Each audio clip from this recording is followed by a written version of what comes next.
Voyons maintenant l'outil rectangle de sélection et l'outil ellipse de sélection. On va les retrouver directement par ici. Et voilà, ça va nous permettre de définir des zones de sélection directement. Alors, par exemple, ici, j'ai mon fond. Je vais dupliquer ce fond-là. Et je vais venir définir ici un rectangle de sélection. Voilà, peu importe à quoi ça va ressembler. Et je vais définir comme ceci. Et ça va me permettre de prendre une décision, voilà, de ce que je vais en faire. Ici, je pourrais créer un masque, sélectionner et masquer, comme ceci.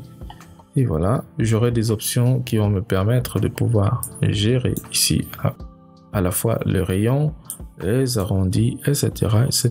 Une fois que j'aurai terminé, je pourrais venir ici choisir, par exemple, masque de fusion. Et je dis OK. Et voilà, si je masque l'arrière, on va voir ici que notre sélection a été effective et elle nous a permis d'obtenir ce rectangle à partir de l'arrière-plan qu'on avait déjà.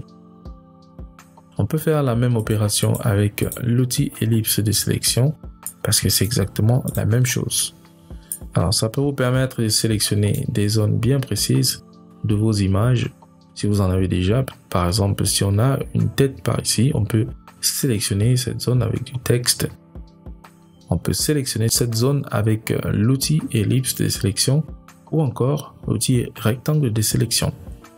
Donc si je fais la même chose par ici, on a quelques propriétés, notamment les styles. Nous sommes en normal. On a ici propre fixe. Alors on peut cliquer par exemple. On a des dimensions qui sont là. On peut gérer nos dimensions et là ça va devenir complètement un peu différent. Notamment ça peut être comme de l'ovale. Donc si je dessine, voilà, ça change. On a aussi la taille fixe dans laquelle on va obtenir des dimensions très fixes.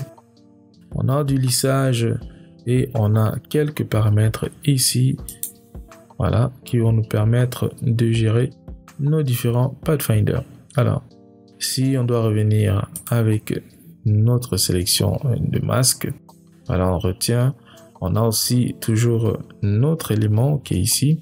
Et voilà, je vais venir prendre là un masque de fusion et je dis OK. Maintenant, vous savez à quoi ça sert les outils de sélection avec Photoshop. On les a vus tous ensemble. Alors, on vous attend dans les exercices.